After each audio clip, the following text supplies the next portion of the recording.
গতকাল flight expert নামক একটা প্রতিষ্ঠানের কিছু কর্মচারী তারা প্রথমে মতিঝিল থানায় এসে তারা অভিযোগ করে যে তাদের যে এমডি জনৈক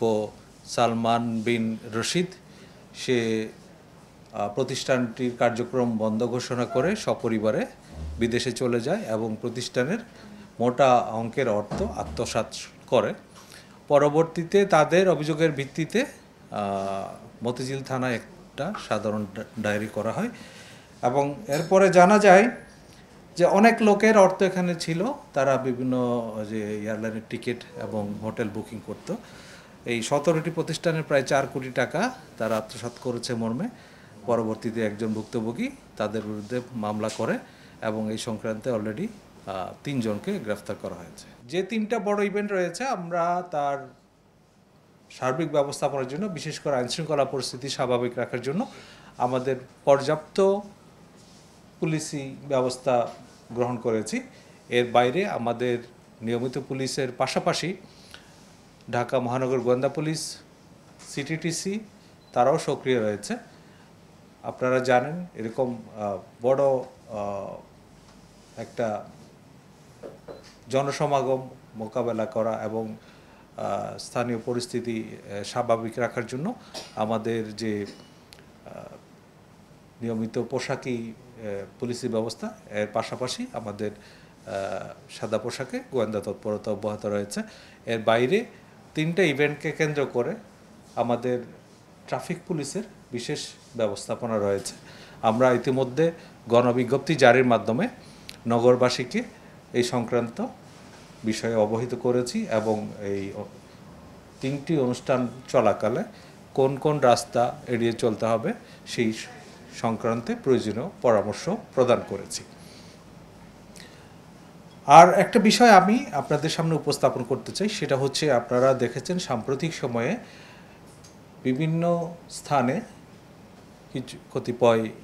স্বার্থান্বেষী মহল বিভিন্ন ধরনের উস্কানিমূলক বক্তব্য থেকে শুরু করে নানা ধরনের আইনশৃঙ্খলা বিনষ্ট করার তৎপরতা অব্যাহত রেখেছে। তারই ধারাবাহিকতায় ঢাকা মহানগর গোয়েন্দা পুলিশ সহ ডিএমপির থানা পুলিশ বিভিন্ন কার্যক্রম অব্যাহত রেখেছে। এর এই অংশ হিসেবে গত 24 ঘন্টায় ডিএমপির অভিযানে কার্যক্রম নিষিদ্ধ আওয়ামী লীগ এবং তার অঙ্গ সংগঠনের 21 নেতাকর্মীকে গ্রেফতার করা হয়েছে। গ্রেফতারকৃতরা হলো কার্যক্রম নিষিদ্ধ আওয়ামী লীগের ব্রাহ্মণবাড়িয়া জেলার বাঞ্ছারামপুর উপজেলার ফরদাবাদ ইউনিয়নের সাধারণ সম্পাদক মোহাম্মদ দেলোয়ার হোসেন, ঠাকুরগাঁও জেলার পীরগঞ্জ থানা যুবলীগের সদস্য মোহাম্মদ গিয়াস উদ্দিন, ব্রাহ্মণবাড়িয়া জেলার নবীনগর থানা পৌর আওয়ামী লীগের সভাপতি বোরহানউদ্দিন আহমেদ, শাহবাগ থানা আওয়ামী লীগের 20 নম্বর ward joint secretary Mohammad Ibrahim, Banani থানা 20 নম্বর ওয়ার্ড ছাত্রলীগের সহসভাপতি ও ঢাকা মহানগর উত্তরের সদস্য মোহাম্মদ বাদশাহ খান, ছাত্রলীগের কেন্দ্রীয় প্রচার সম্পাদক মোহাম্মদ তরিকুল ইসলাম ওরফে তরিক, আওয়ামী লীগের কেন্দ্রীয় উপকমিটি ও বন ও পরিবেশ বিষয়ক কমিটির সদস্য সাব্বির মজুমদার, ঝালকাঠি জেলার কাঠালিয়া থানা আওয়ামী লীগের সহসভাপতি ও কাঠালিয়া থানার রামপুরা ইউনিয়নের আওয়ামী লীগ সভাপতি মোহাম্মদ জাকির হোসেন ফরাজি, ভোলা জেলার চরফ্যাশন উপজেলা আওয়ামী লীগের সাংগঠনিক সম্পাদক মোহাম্মদ মোরশেদ, ঢাকা মহানগর উত্তর শ্রমিক লীগের সহসভাপতি আনিসুর রহমান হিটলু,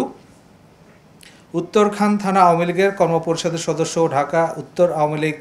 কাঁচকুড়া ইউনিটের সাবেক ভারপ্রাপ্ত সভাপতি জাহাঙ্গীর আলম, ছাত্রলীগের বাংলাদেশ টেক্সটাইল বিশ্ববিদ্যালয়ের সাবেক সাধারণ সম্পাদক মোহাম্মদ রেজাউল করিম, ছাত্রলীগের কেন্দ্রীয় কার্যনির্বাহী সংসদের প্রাক্তন সদস্য মইনুল হোসেন সুমন, উত্তরখান থানা আওয়ামী লীগের সাংগঠনিক সম্পাদক মোহাম্মদ আজিজুল হক, বংশাল থানার কায়েতচুলি শাখা আওয়ামী লীগের সাংস্কৃতিক সম্পাদক মোহাম্মদ রকি ওরফে রায়হান ওরফে রুকু, ঝালকাঠি জেলার ঝালকাঠি পৌর আওয়ামী লীগের সভাপতি ও ঝালকাঠি পৌরসভার সাবেক মেয়র লিয়াকত আলী তালুকদার, ঢাকা দক্ষিণ মহানগরীর আওয়ামী মৎস্যজীবী লীগের সিনিয়র সহসভাপতি মাহমুদ শিকদার, ছাত্রলীগের উত্তরা পূর্ব থানা 1 নম্বর ওয়ার্ডের সাধারণ সম্পাদক হামিম আহমেদ ওরফে মিনহাজুল আবেদিন, ঢাকা জেলা আওয়ামী লীগের তথ্য প্রযুক্তি সম্পাদক সান মোহাম্মদ, শ্যামপুর থানা 54 নম্বর ওয়ার্ড স্বেচ্ছাসেবক লীগের সাবেক সভাপতি সাইমন রহমান,